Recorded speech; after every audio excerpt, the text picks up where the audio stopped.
ভারতের সংখ্যালঘুদের নিরাপত্তা পরিস্থিতির অবনতি হয়েছে বলে এক প্রতিবেদনে জানিয়েছে যুক্তরাষ্ট্রের আন্তর্জাতিক ধর্মীয় স্বাধীনতা কমিশন।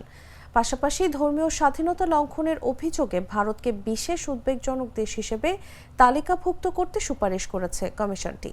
একই সঙ্গে দেশটির গোয়েন্দা সংস্থা রিসার্চ অ্যান্ড অ্যানালাইসিস উইংয়ের ও সাবেক গোয়েন্দা কর্মকর্তা বিকাশ যাদবের ওপর যুক্তরাষ্ট্র প্রশাসনকে নিষেধাজ্ঞা আরোপের সুপারিশ করা হয়েছে।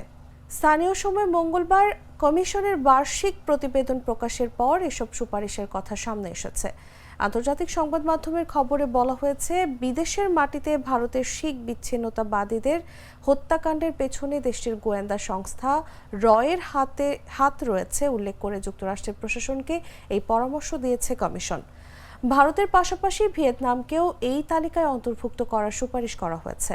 কারণ হিসেবে বলা হয়েছে, দেশটিতে ধর্মীয় ক্ষেত্রে নিয়ন্ত্রণ বাড়ার কারণে এই সিদ্ধান্ত নেওয়া হয়েছে।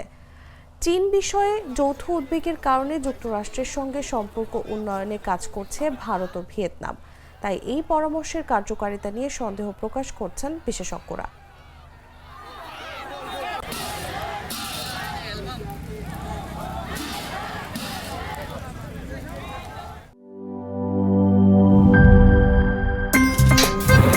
আমার একটা স্মার্ট সিদ্ধান্তে 25% গ্যাসের খরচ কমেছে। ভাবছেন কিভাবে?